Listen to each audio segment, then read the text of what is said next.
The fight against cancer is a battle we can all relate to. Whether you know someone who has cancer or whether you yourself have been the one to face the disease head on. You may be surprised by some of the people you know who have had prostate cancer, including both of Alabama's U.S. senators.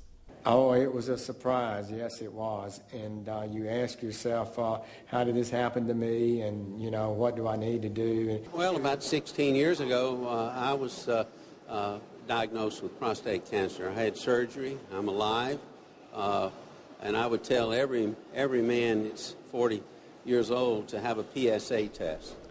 This year, 3,300 new cases of prostate cancer will be diagnosed in Alabama alone. 600 men in Alabama will die from the disease. If you look at the national numbers, our state is falling far behind other states in keeping these men alive. But a contingency from Alabama recently went to Washington, D.C. to try to turn things around. Robert Young Jr. of Birmingham was just 47 years old when he was diagnosed with prostate cancer. I had been taking my yearly physicals, so he was able to look back at my prior PSA exams and say, okay, you know, there was a problem with the numbers. The numbers are elevated. Not only were they high, but they had elevated quickly in the last year. 6 years later, Robert is cancer-free, but he's one of the lucky ones. Alabama is third highest in the nation when it comes to men dying from prostate cancer. The reason its death rate in Alabama is so high is the lack of early detection. Why is that? Well, it's multifactorial. People are scared to get checked, lack of access to care, no insurance. All of those factors play into it. Advocates, including Dr. Moody, are hitting Capitol Hill to try to change that.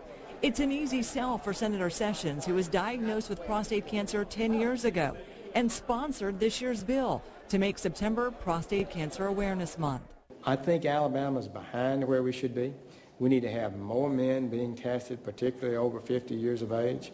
And if we do that more effectively, we'll identify these cancers earlier and people can have a cure. It's a proven thing, and I am disappointed and do believe we need to do better. Physicians like Dr. Moody have taken it into their own hands to save more men from a preventable death. So one of the things we've tried to do as Urology Centers of Alabama is to take the opportunity for early detection to the men who otherwise wouldn't have it. For instance, the African-American population in the Black Belt area of our state, and that's been very rewarding.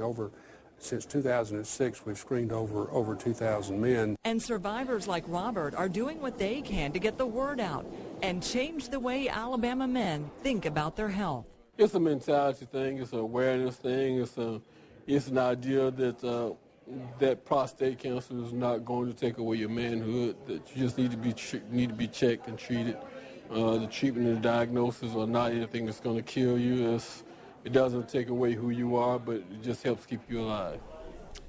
Tonight at 10, we'll introduce you to a mother who lost her son to prostate cancer at only 36 years old. What she has to say could save someone you love, maybe even yourself. Join us for this Taking Action Health Alert, only on WHNT News 19 at 10.